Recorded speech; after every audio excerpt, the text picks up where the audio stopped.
Hello everybody and welcome to this week's Trader Topics special report for week commencing the 14th of February.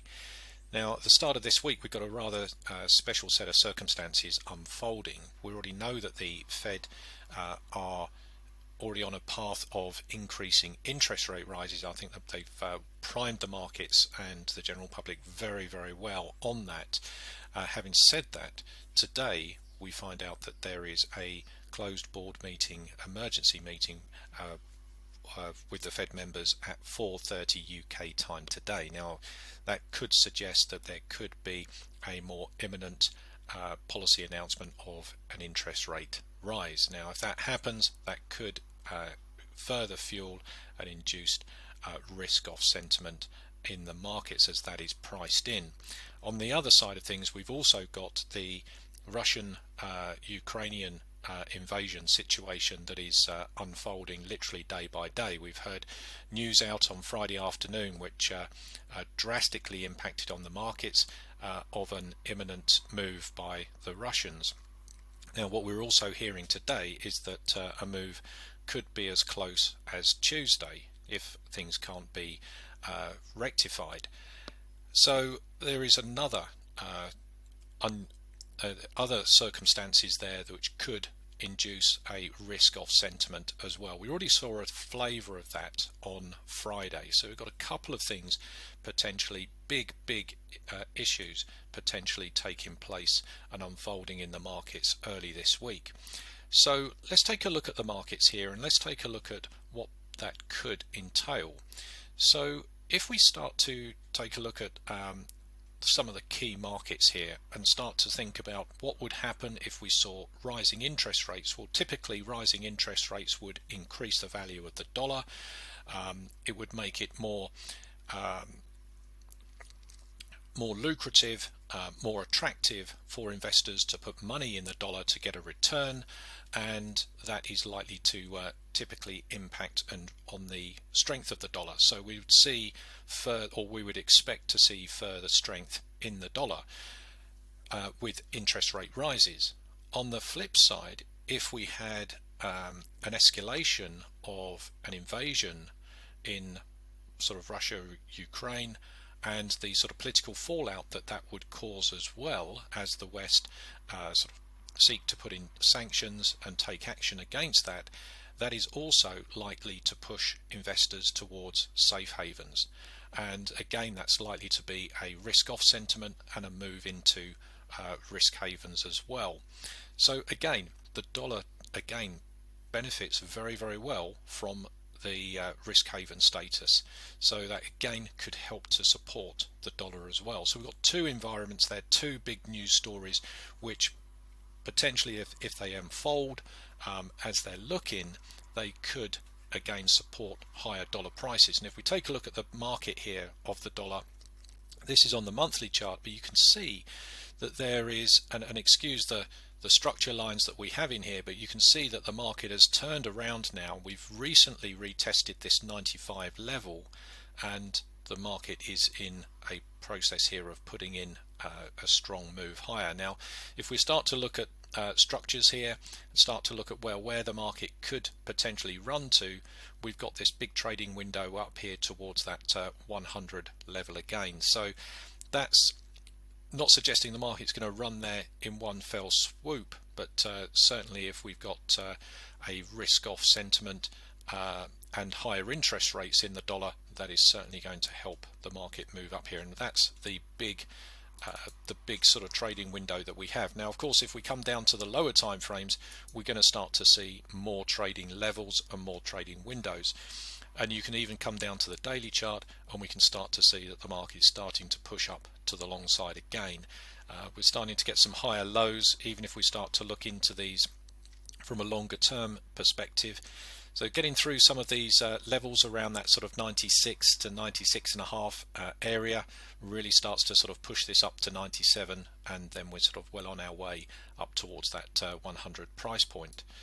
Now it's not always easy to trade the dollar, but what we can also expect is that if the dollar is going to increase, then we can start to look at markets where we can trade the dollar more easily. So the likes of Aussie dollar, Kiwi dollar, these are in line with strengths and weaknesses that we're seeing at the moment. So for example, if we have a look at this on the weekly chart, if we saw a stronger dollar, and if we can see continued weakness here in the Aussie, then we may well see a continuation of the Aussie dollar trend to the short side. You can see that we've just put in a lower high here, a lower low, a lower high again. The market's just rolling over, finding resistance around this sort of 71.50 area.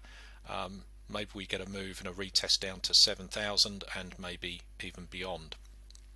So the play here, the trend direction is to the short side already, and that's in line with what we might expect from a stronger dollar as well. So these are some of the markets where we could start to look at potential trading opportunities. Equally, if we start to look at US stocks, and not just US stocks but stocks across the board, an environment of higher interest rates typically erodes the attraction for stocks.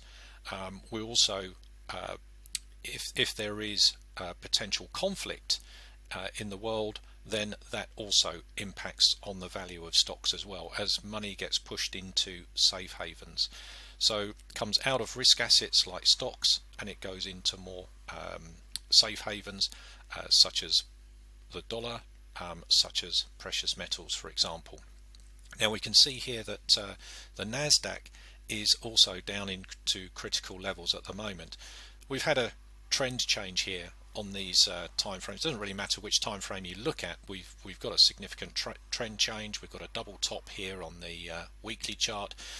You could look at this as a double top and a heads and shoulders as well. Shoulder, two heads and a shoulder. Whichever way we look at it, we've got bearish price patterns forming here, and also these markets have had such a huge run over the past sort of year or so now.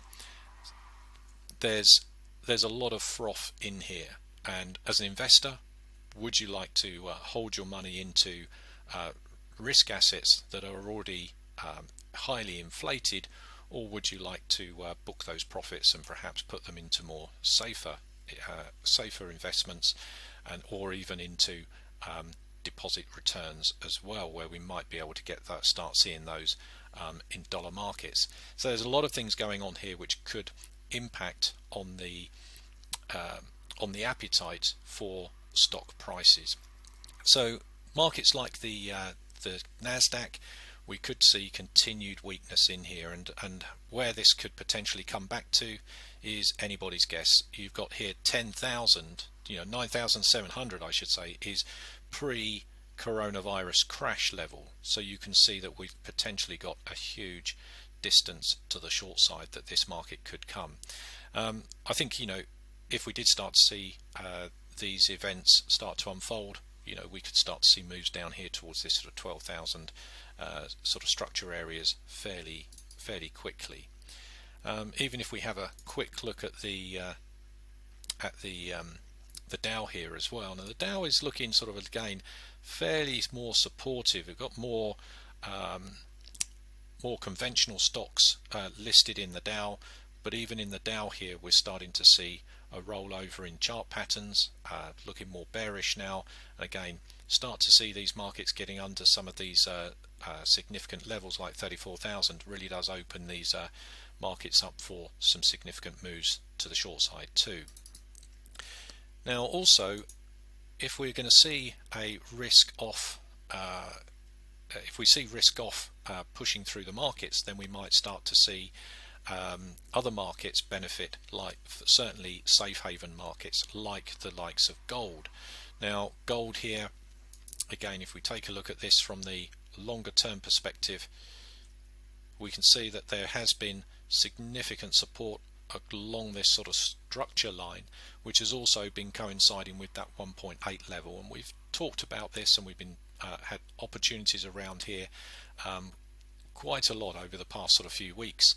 Now market has now pushed higher. This actually happened on Friday afternoon. We're seeing a significant move into the gold market, and this again just indicates that could be a potential significant move in here for safe haven status.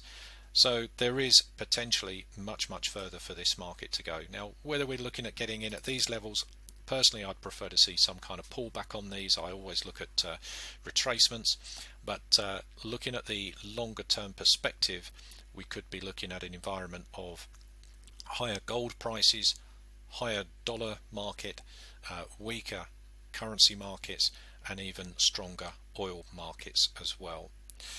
So there's a few markets there to consider. I think it's always worthwhile considering the bigger picture and what's going on, and do keep a close ear out on those big news stories that could potentially impact on the markets rather significantly. I certainly hope it helps, and I look forward to speaking to you next time. Bye for now.